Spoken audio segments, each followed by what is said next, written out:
Hello, Professor Amy. This is my Office Ergonomics assignment from assignment 1. My name is Sylvia. I'm from Seneca College.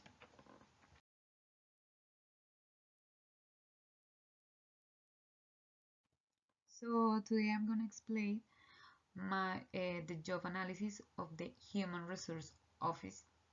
Uh, so the following job analysis was carried out in the Human Resource Office of the company Plats de Chef, which is a frozen food production company.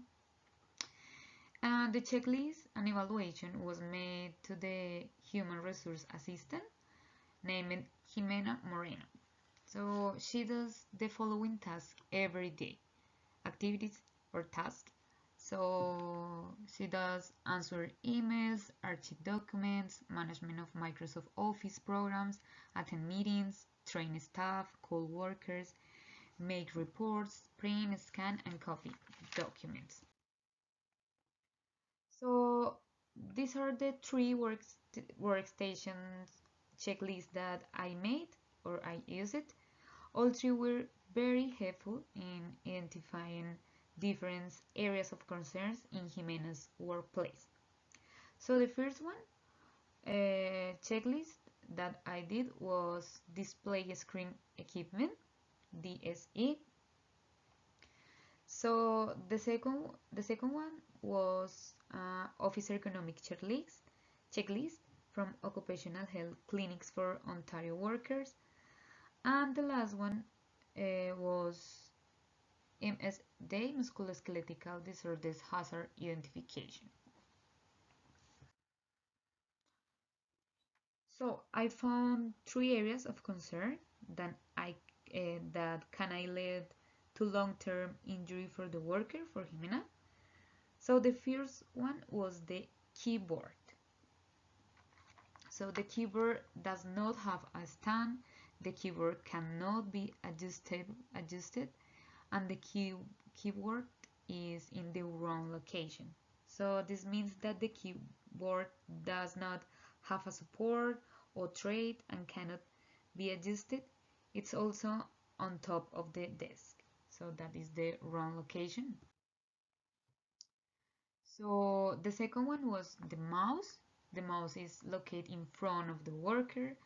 So the mouse doesn't have any support or pad, and the mouse is the positioned incorrectly or not properly. So the mouse is located in front of the worker, and it should always be located next or beside to the keyboard, so that the worker can easily move her hands. So and the last one was a chair. The chair is not an ergonomic chair. This chair does not have arm supports, is not an adjustable chair, and the chair is not the right aid. In addition, the chair does not have wheels or rollers, which means that the worker cannot move easily or easy to the other ways. So there are some recommendations for three critical points. So the first one is for the keyboard, that the keyboard should be adjustable, should move, the keyboard must be located on a movable stand or train. The second one was for the mouse must have a pad or support, the mouse should be the next to the keyboard, the mouse should be close to the trunk of the worker, and the mouse must be in a good condition or optimum condition. So for the chair, so the chair must have a rollers, the chair must have support for the arm, the chair must be ergonomic and adjustable. So the next step was to take corrective action for those three critical points. So the first one, so you can see in the picture, was the keyboard. So now the keyboard tray was installed. So the second one, as you can see, was the installation of a mouse pad, and the last one was the installation of an ergonomic chair, as you can see, in which the tests were carried out with Jimenez, and she mentioned that the chair is adequate for her weight and height. So now she's working in the properly conditions. So, what the difference between the three checklists? So for me, the three checklists was that the very helpful. The first one was a little more specific than the other checklist. The second one was more general, but it was very helpful because it was the only that had the corrective action that I could carry out in the office, and some advice that was very helpful for my team. So on the tier one was great help because it helped me to take the measurements of him in his workplace, and so I could have more exact or in detail data or information. And it's very helpful because I want both the properly chair for her. And the tier one was very good because it helped me to take